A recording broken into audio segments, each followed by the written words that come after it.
یہ ریڈیو زرمبش اردو کی آواز ہے۔ آج منگل کا دن 21 ستمبر اور سال 2021 ہے۔ ریڈیو زرمبش کے آج کی نیوز بلیٹن کے ساتھ میں ہوں آپ کا میزبان دوست مراد بلوچ۔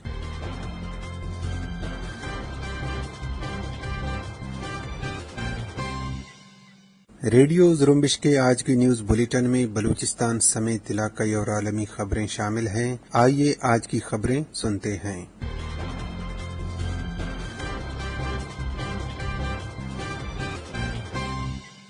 اتوار کے روز شام کے وقت کیچ کے علاقے بال گتر میں پیری ہوٹل کے مقام پر استحصالی منصوبہ سی پیک روٹ پر قائم قابض پاکستانی فوجی کیمپ پر مسلح افراد نے حملہ کیا ہے۔ اس حملے میں بھاری اور خودکار ہتھیاروں سے قابض پاکستانی فوج کو نشانہ بنایا گیا ہے۔ علاقائی ذرائع کے مطابق یہ حملہ 1 گھنٹے تک شدت سے جاری رہا اور علاقے میں دور دور تک فائرنگ اور دھماکوں کی آوازیں سنی گئی۔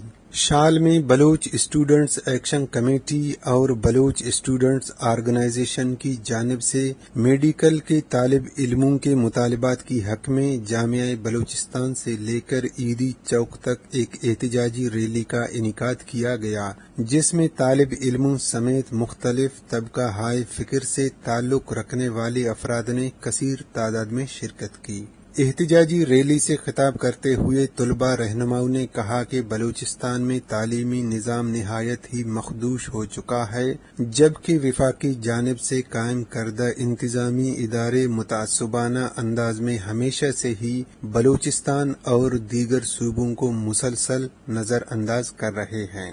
انہوں نے کہا کہ وفاقی حکومت کی جانب سے قائم کردہ ادارے بلوچستان کے زمینی حقائق کو پرکھے بنا ہمیشہ ہی ایسی پالیسیاں بنانے کا مرتکب رہے ہیں جس کے باعث عموماً بلوچستان بالخصوص بلوچ اکثریتی علاقوں کے طالب علموں کا تعلیمی کیریئر متاثر ہوا ہے۔ انہوں نے کہا کہ پی ایم سی جیسے ادارے کی جانب سے میڈیکل انٹری ٹیسٹ میں بے ضابطگی اور غلط طریقہ کار کے باعث ہزاروں طالب علموں کا مستقبل داؤ پر لگ چکا ہے، جبکہ قابل اور ذہین طالب علموں کی حق تلفی کے خطرات بھی لاحق ہیں۔ انہوں نے کہا کہ بلوچستان کے طالب علموں کے ساتھ ہونے والا گھناؤنا مذاق کے باوجود صوبائی حکومت خواب خرگوش میں مبتلا ہے اور طالب علموں کے مطالبات کو کسی بھی صورت سنجیدہ نہیں لیا جا رہا۔ انہوں نے مطالبہ کیا کہ پی ایم سی مسئلے کی نوعیت کو پرکھتے ہوئے جلد از جلد اپنی پالیسیوں پر نظر ثانی کرے اور میڈیکل کے انٹری ٹیسٹ کے آن لائن نظام کو ختم کرے۔ اس کے ساتھ ساتھ طالب علموں کے پاسنگ مارجن کو بھی 50% رکھا جائے۔ خضدار میں نال کے علاقے گرک میں مشقے کے رہائشی دولت ولد گلداد نامی شخص کو نامعلوم افراد نے گولی مار کر قتل کر دیا ہے۔ اطلاعات کے مطابق دولت اپنے علاقے میں مال مویشی چراتے تھے اور گزشتہ 6 سالوں سے گرک کے گاؤں لیسو میں رہائش پذیر تھے، جہاں وہ زمینداری کے پیشے سے وابستہ تھے، اور گزشتہ روز وہ اپنے کھیت میں کام کرنے گئے جہاں انہیں نامعلوم افراد نے گولی مار کر قتل کر دیا۔ ڈیرہ مراد جمالی کے علاقے چھتر میں زمین کے تنازع پر ایک قبیلے کے 2 برادریوں کے درمیان تصادم کے نتیجے میں فائرنگ سے 3 خواتین سمیت 6 افراد زخمی ہوئے ہیں۔ تصادم میں زخمی ہونے والوں کو ٹراما سینٹر ڈیرہ مراد جمالی منتقل کیا گیا، جبکہ شدید زخمیوں کو لاڑکانہ ریفر کر دیا گیا ہے۔ بلوچستان گورنر ہاؤس سیکریٹریٹ نے کٹ پتلی وزیر اعلیٰ بلوچستان جام کمال کے خلاف تحریک عدم اعتماد کو تکنیکی غلطی کے باعث واپس کر دیا ہے۔ یاد رہے 14 ستمبر کو بلوچستان میں متحدہ اپوزیشن کی جانب سے کٹ پتلی وزیر اعلیٰ جام کمال خان کے خلاف بلوچستان اسمبلی سیکریٹریٹ میں تحریک عدم اعتماد جمع کرائی گئی تھی۔ اب اطلاعات ہیں کہ گورنر ہاؤس سیکریٹریٹ نے تحریک عدم اعتماد میں تکنیکی غلطی نکالی ہے، جس کے بعد تحریک عدم اعتماد واپس بلوچستان اسمبلی سیکریٹریٹ کو بھیج دی گئی ہے، جبکہ متحدہ اپوزیشن نے تحریک عدم اعتماد میں پائی جانے والی تکنیکی غلطی درست کرنے کے بعد دوبارہ جمع کرانے کا اعلان کیا ہے۔ دوسری طرف بلوچستان نیشنل پارٹی کے کٹ پتلی رکن اسمبلی ثنا بلوچ نے کہا ہے کہ تحریک عدم اعتماد پی ڈی ایم کا حصہ نہیں ہے، صرف بلوچستان کی مفاد میں جمع کرائی گئی ہے۔ انہوں نے کہا کہ ہم نے چنگاری دی ہے، آگ تو باب پارٹی کے ناراض اراکین نے جام کمال کے خلاف لگائی ہے۔ ثنا بلوچ نے کہا کہ پہلے شخصی عامر سے جان چھڑانا ضروری ہے، ہمارے نمبر گیم پورے ہیں، جو بلوچستان کا درج سمجھتے ہیں وہ اراکین اسمبلی ہمارے کاروان میں شامل ہیں۔ انہوں نے کہا کہ اگر ہمارے نمبر گیم پورے نہیں ہوتے تو جہاز میں چیئرمین سینٹ سمیت دیگر لوگ بلوچستان آ کر جام کمال خان کو بچانے کی کوشش نہیں کرتے۔ نصیر آباد ربی کینال میں زرعی اور آبنوشی کی قلت پر زمیندار اور علاقہ مقیم سخت مشکلات سے دوچار ہیں، جس کے خلاف ربی کینال کے زمینداروں نے ربی کینال بچاؤ تحریک کے آغاز کا اعلان کر دیا ہے۔ اس سلسلے میں عنقریب عہدوں کا بھی اعلان کیا جائے گا۔ دوسری طرف متاثرین کا کہنا ہے کہ محکمہ ایریگیشن کی بے حسی کے سبب ربی کینال کے لوگ نقل مکانی کرنے پر مجبور ہو گئے ہیں، جبکہ عرصہ دراز سے سینکڑوں دیہات کو پینے کے پانی کی شدید قلت کا بھی سامنا کرنا پڑ رہا ہے اور لوگ مجبوراً دیگر علاقوں سے پانی لا رہے ہیں، جبکہ کسانوں کے مطابق ربی کینال میں پانی نہ چھوڑے جانے کی وجہ سے آج کسان، کاشتکار اور علاقہ مقیم سخت مشکلات سے دوچار ہیں۔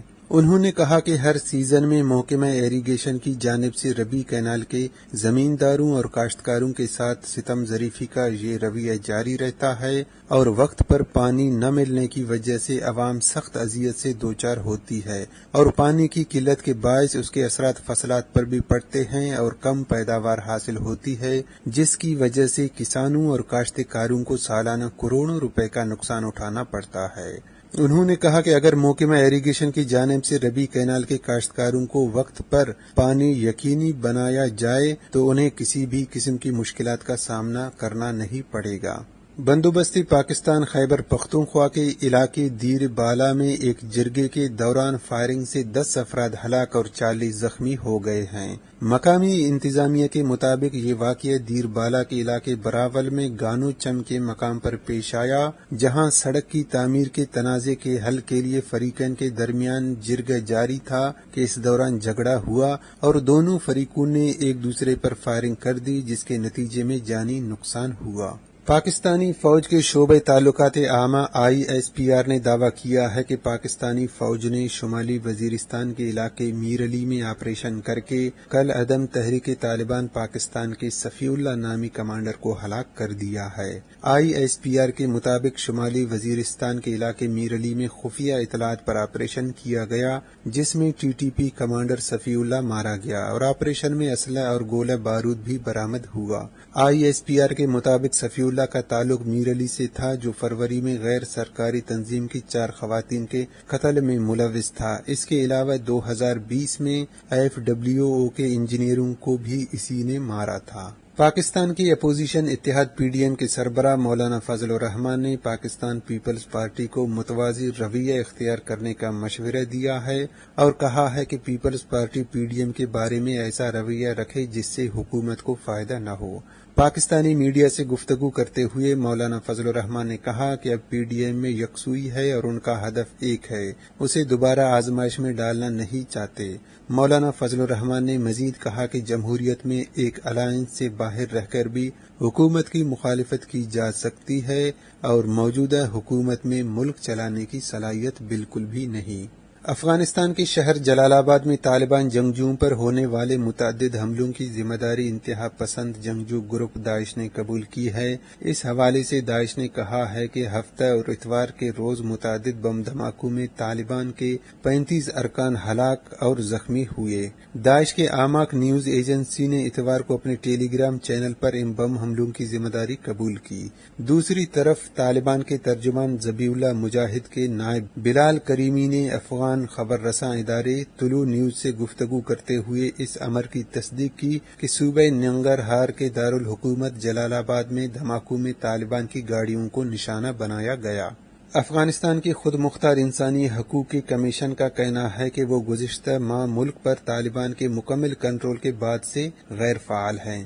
اس حوالے سے انسانی حقوق کی کمیشن نے اپنے ایک تازہ بیان میں کہا کہ ملک بھر میں ان کی دفتری عمارتوں کے ساتھ ساتھ ادارے کی گاڑیوں اور کمپیوٹرز پر بھی طالبان نے قبضہ کیا ہے۔ اس کے ساتھ ساتھ کمیشن کی جانب سے ادارے کی خواتین ملازم کو کام کرنے کی اجازت نہ دیے جانے کے بارے میں بھی تشویش کا اظہار کیا گیا ہے۔ کمیشن نے طالبان پر سماجی کارکنوں پر حملوں اور دیگر انسانی حقوق کی خلاف ورزیوں کا الزام بھی لگایا ہے۔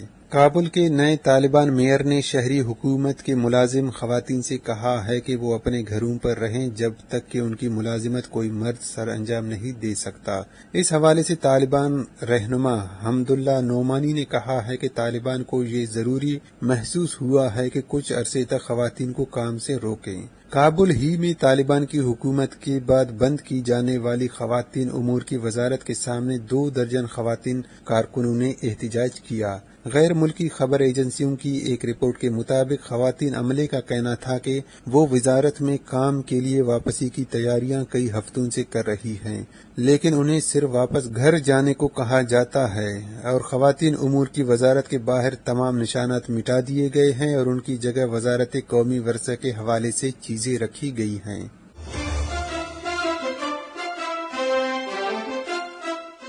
روس کے شہر پرم میں ایک اسلحہ بردار شخص کی فائرنگ سے حکام کے مطابق کم از کم 8 افراد ہلاک ہو گئے ہیں۔ روسی میڈیا کے مطابق حملہ آور پیر کی صبح پیدل ہی کیمپس پہنچا اور فائرنگ شروع کر دی۔ فائرنگ کے دوران طلبہ اور اساتذہ نے خود کو یونیورسٹی کی عمارت میں چھپا کر بچا لیا، تاہم یہ واضح نہیں ہو سکا ہے کہ اس حملے میں کتنے لوگ زخمی ہوئے ہیں۔ البتہ روسی پولیس کا کہنا ہے کہ حملہ آور کو حراست میں لیا گیا ہے جو اسی یونیورسٹی کا ہی طالب علم ہے۔